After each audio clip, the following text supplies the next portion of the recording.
अगर अंटैगनिस्ट से शुरुआत हुई है एक एंटी हीरो के साथ, 10 साल बाद अभी स्पेशल ऑप्स 2 में एक अंटैगनिस्ट दोबारा प्ले किया है। ओटीटी में जब एक किरदार होता है तो आप उसके साथ ज़्यादा समय बिताते हैं। मैं देखना पसंद करता हूँ दैट इज़ डिटेक्टिव ड्रामा। दो चीज़ें जो मैंने अभी तक की नहीं है वो एक ऑल आउट कॉमेडी। ऑनेस्टली बताऊँ काफ़ी ग्रीडी एक्टर हूँ। आपका सबसे फेवरेट रोल कौन सा था? वाह, ये तो शुरुआत ही आपने ऐसे गहरे सवाल के साथ करी है। Thank you so much. I think वो जैसे कहते हैं ना, वो पहला प्यार जो है वो उसकी एक अहमता अपने आप में होती है। सिमिलरली आई थिंक जो मर्दानी में जो वॉल्ट कैरेक्टर था, I think there something very special about the first opening part that gets you recognise. तो वो मेरे दिल के बहुत करीब। ऑडियंस ने सबसे ज्यादा प्यार आपको जिस रोल के लिए किया? प्यार तो मर्दानी के लिए भी मिला था, पर जब मैं नॉर्मली घर से बाहर निकलता हूँ और मुझे कोई अनजान व्यक्ति मिलता है तो ज़्यादातर छिछोरे की भी काफ़ी बात होती है, क्योंकि वो जो फिल्म थी वो कॉलेज और स्कूल के बच्चों को बहुत पसंद आई थी। एंड विक्रांत नाम का एक किरदार है, ये काली काली आंखें में, उसका भी काफ़ी जिक्र होता है। तो आई थिंक दर्शकों को ये पसंद आता है। मंटो नाम की एक फिल्म आई थी नवाजुद्दीन सिद्दीकी के साथ, उसमें मतलब एक बहुत प्यारा कैरेक्टर था श्याम चड्डा का। And then there was Chhichhore, then ये Kaali Kaali Aankhein, Looop Lapeta. So it was very intentional कि अगर अंटैगनिस्ट से शुरुआत हुई है एक एंटी हीरो के साथ, then you move to brighter happier parts. पर काफ़ी 10 साल बाद अभी स्पेशल ऑप्स 2 में एक अंटैगनिस्ट दोबारा प्ले किया है और बहुत मज़ा आया प्ले किए, क्योंकि जिस तरह नीरज पांडे लिखते हैं, इतना लेयर्ड और एक कॉम्प्लेक्स कैरेक्टर था। और the way the audience has reacted, honestly I am on top of the world right now. And the idea is always to do lead disruptive parts. Dream तो मैं ऑनेस्टली बताऊं काफ़ी greedy actor हूं। मैं चाहता हूं कि मैं हर प्रकार का किरदार और हर प्रकार का जॉनर ट्राई करूं, पर दो चीज़ें जो मैंने अभी तक की नहीं है वो एक all out comedy. I have never done that and I think that would be very interesting to explore.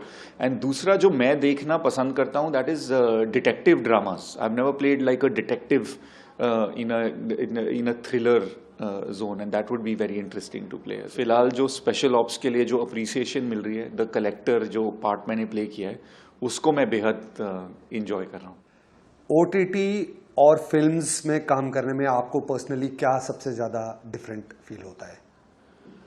Difference अगर मैं सच बताऊं, जिस स्केल के ओटीटी शोज मैंने करे हैं, चाहे वो मिलन लूथरिया के साथ एक सुल्तान ऑफ दिल्ली हो, या अभी नीरज पांडे के साथ स्पेशल ऑप्स 2, उसमें जो टेक्निकल क्रू होता है बिहाइंड द सीन्स, चाहे वो सिनेमाटोग्राफर हो, सेट डिज़ाइनर हो या स्टाइलिस्ट हो, वो सब सिनेमा के ही लोग हैं। तो एज एन एक्टर जो आपकी वर्किंग लाइफ है सेट पर उतनी बदलती नहीं है। मैं इसकी अगर तुलना करूं तो it's like comparing cricketer who plays a T20 match also and plays a one-day international also. You're still playing cricket. What changes is the pace, is that you have only 20 overs versus now you have 50 overs. I think as stories, there are some stories that are more enjoyable to watch on a big screen. और कुछ कहानियां हैं जो episodic अगर देखो दोस्तों के साथ घर पे बैठे तो उसमें ज़्यादा मज़ा आता है। मैं बस ये कहूँगा कि ओटीटी में जब एक किरदार होता है तो आप उसके साथ ज़्यादा समय बिताते हैं, क्योंकि आपके पास 8 एपिसोड होते हैं। अगर आपका सीज़न हिट हुआ और वो सीज़न 2 में गया तो फिर आपको एक सेकंड सीज़न भी मिलता है, और उसमें एक अलग तरह का मज़ा है कि आप 2 सीज़न तक उसी किरदार को के साथ बैठें। आपकी डायरेक्टर के साथ रिलेशनशिप जो है वो आगे बढ़ती है। Then that is the only difference. K Menon के साथ काम करने का एक्सपीरियंस कैसा रहा आपका? अरे, being asked to go head to head with K Menon, मैं personally I was very flattered. It's a big compliment that Neeraj Pandey calls you and expects that of you. He is such a nuanced actor K Menon, that वो कम शब्दों में, कम behaviour में वो बहुत बड़ी बात कह देते हैं। And that for me was a big learning. उनके साथ सेट पर समय बिताते हुए मुझे ऐसे लगा था जैसे कॉलेज का कोई सीनियर मिल गया हो, जिसने आपसे बहुत ज़्यादा जिंदगी देखी हो। And he seen some great performances and he's an actor who can do both antagonists and protagonists. वो विलन का भी रोल करेंगे, हीरो का भी करेंगे। एंड दैट फॉर मी एक बहुत बड़ी सीख है कि अगर आप स्क्रिप्ट के साथ if you are authentic then the audience will love you regardless of what you do. जी, जब मैंने सीज़न 1 देखा था 5 साल पहले तो एक ऑडियंस की तरह देखा था। एंड आई वाज अमेज्ड कि एक इंडियन शो, एक इंडियन प्लेटफॉर्म इतना बड़ा स्केल उन्होंने अचीव किया। तो जब नीरज पांडे के ऑफिस से फ़ोन आया कि हम चाहते हैं कि आप स्पेशल ऑप्स 2 में, तो I was very flattered and to go head to head with K Menon was a big challenge. पर मैं बहुत भावुक हुआ जब मैंने स्क्रिप्ट सुनी, क्योंकि जिस तरह से ये एंटागनिस्ट को लिखा गया है और जिस तरह वो इंट्रोड्यूस हुआ है, जिस स्केल पर उसकी स्टाइलिंग है, जहाँ से वो अपना बिजनेस ऑपरेट करता है, जिस प्रकार के दिखाया गया है, it was unlike anything that I have played before. मेरे ख्याल से द कलेक्टर का जो किरदार है वो एक तरह से एक रेबेल है। वो सिस्टम के बाहर ऑपरेट करता है, पर अपने आप को एक तरह का वो क्रांतिकारी मानता है, और शो में भी उसकी घड़ी घड़ी एक फिलॉसफी ड्रॉप करता है वो, जो ऑडियंस को बेहद पसंद आई है एंड लोगों से कनेक्ट भी हो पाई है। And personally I have always gravitated two parts जो थोड़े से फ्लॉड हों, मतलब परफेक्ट कैरेक्टर नहीं है। And I think the collector is like that, like उसका सूट परफेक्ट होगा, हेयर स्टाइल परफेक्ट होगा, पर उसके बचपन में कुछ ऐसी घटनाएं घटी थी जिसकी वजह से वो आज इस प्रकार का है। एंड आई थिंक ये सब मिला के, नीरज पांडे की राइटिंग, डायरेक्शन, जिस तरह शो शूट हुआ है, ये सब मिलाकर बना है कलेक्टर। आने वाले प्रोजेक्ट्स कौन कौन से हैं आप?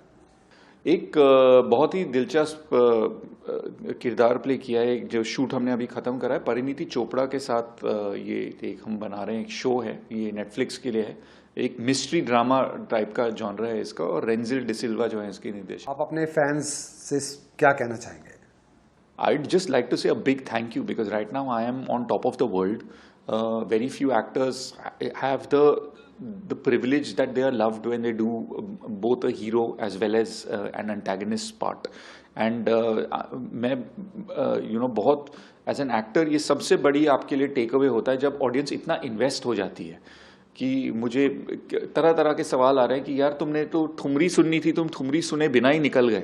तो मतलब इस प्रकार के लिए लोग इस डिटेल में घुस गए हैं शो में, और जब आपको इस प्रकार का फीडबैक, एंड आई थिंक एक सोशल मीडिया का एक बेनिफिट भी है कि ऑडियंस आपके साथ डायरेक्ट कॉन्टैक्ट कर लेती है। एंड मतलब तरह तरह के सवाल कि आपने ये इस सीन में वो सनग्लासेस पहने थे, मैं कहाँ से खरीद सकता हूँ। तो when people love the show and the character so much, I think it's a big compliment for the actor, and I would just like to thank the audience and the fans. Thank you so much Tahir ji, और हमारी तरफ से बहुत बहुत शुभकामनाएं हैं आपके आने वाले सभी। Thank you so much.